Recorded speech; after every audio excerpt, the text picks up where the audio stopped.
বিশেষ রাজনৈতিক দলকে সুবিধা দিতে গাঁও পঞ্চায়েত ডিলিমিটেশন, অভিযোগ আমির হোসেন লস্করের। জেলা কংগ্রেস সভাপতির পুষ্পপুতুল পোড়ানোর নিন্দা ও ধিক্কার। সদ্য প্রকাশিত গাঁও পঞ্চায়েত ডিলিমিটেশন প্রক্রিয়া অযৌক্তিক, তাই তাহা কোনোভাবেই মেনে নেওয়া যায় না। বিশেষ একটি রাজনৈতিক দলকে সুবিধা দিতে গাঁও পঞ্চায়েত এলাকা ডিলিমিটেশন করা হয়েছে বলে অভিযোগ তুললেন নরসিংপুর ব্লক কংগ্রেস সংখ্যালঘু বিভাগের চেয়ারম্যান আমির হোসেন লস্কর। এছাড়া নরসিংপুর ব্লক ওবিসি সেলের সভাপতি হরিমোহন কৈরি বলেন, জনগণকে অন্ধকারে রেখে মন করা ডিলিমিটেশন মেনে নেওয়া যায় না। তীব্র প্রতিবাদ জানিয়ে তিনি বলেন, এ নিয়ে জেলা কংগ্রেস যে পদক্ষেপ নেবে তাতে নরসিংপুর ব্লক কংগ্রেসের বিভিন্ন শাখা সংগঠন তীব্র গণতান্ত্রিক আন্দোলন গড়ে তুলতে পিছপা হবে না। ব্যুরো রিপোর্ট, সংবাদ বাংলা।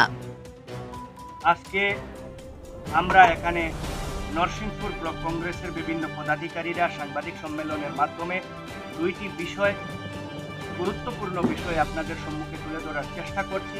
প্রথমত হলো, কিছুদিন আগে আসাম সরকার কর্তৃক গাঁও পঞ্চায়েতের যে ডেলিমিটেশনের খসড়া প্রকাশ পেয়েছে তা মেনে নেওয়ার মতো নয়, মেনে নেওয়া যায় না। ডেলিমিটেশনের যে রুল রেগুলেশন নিশ্চয় রয়েছে, সেই রুল রেগুলেশন বিরোধী আমি বলবো। কেননা কিছুদিন আগে আপনারা সকলেই অবগত আছেন যে বরাক উপত্যকার 15টি বিধানসভা সিট থেকে 2টা গুরুত্বপূর্ণ সিট কমিয়ে 13টি করা হয়েছে ডেলিমিটেশনের মাধ্যমে। সেটাও ছিল এক অযৌক্তিক ডেলিমিটেশন। অনুরূপভাবে বর্তমানে যেটা খসড়া প্রকাশ পেয়েছে গাঁও পঞ্চায়েতের ডেলিমিটেশন, তাতেও দেখা গেছে যে একটা গাঁও পঞ্চায়েতের এক একটি গ্রুপকে কেটে বহুত দূরবর্তী অন্যান্য গাঁও পঞ্চায়েতের সঙ্গে একত্রিত করা হয়েছে।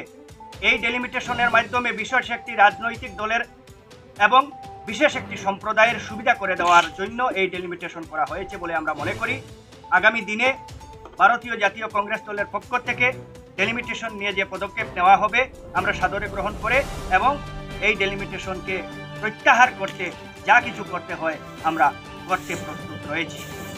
2 নম্বর হলো, রাতের অন্ধকারে কে বা কাহারা জেলা কংগ্রেস সভাপতি সম্মানীয় অভিজিৎ পাল মহাশয়ের পুষ্পতুল দাহ করছেন, তারা আর যাই হোক কংগ্রেস কর্মী হতে পারেন না। কারণ কংগ্রেস একটি সংবিধান বা দলের একটা রুল রেগুলেশন রয়েছে। সেই রুল রেগুলেশন মতে একজন সিটিং জেলা কংগ্রেস সভাপতির এভাবে পুষ্পতুল দাহ করা যায় না, তাহা দল বিরোধী কার্যকলাপের মধ্যে পড়ে। জেলা কংগ্রেস সভাপতি অনতিবিলম্বে এই সমস্ত কর্মীর বিরুদ্ধে অ্যাকশন নেওয়ার জন্য আমরা আবেদন জানাই ওনার কাছে।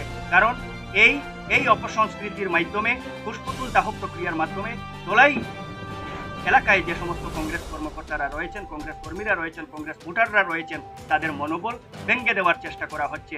এটা বিজেপির চক্রান্ত হতে পারে, কিংবা তো যারা এই পুষ্পতুল দাহ প্রক্রিয়ার সঙ্গে জড়িত রয়েছেন তারা সরাসরি বিজেপির লোক বলে আমরা মনে করি এবং এই প্রক্রিয়ার তীব্র ভাষায় আমরা নিন্দা এবং ধিক্কার জানাই।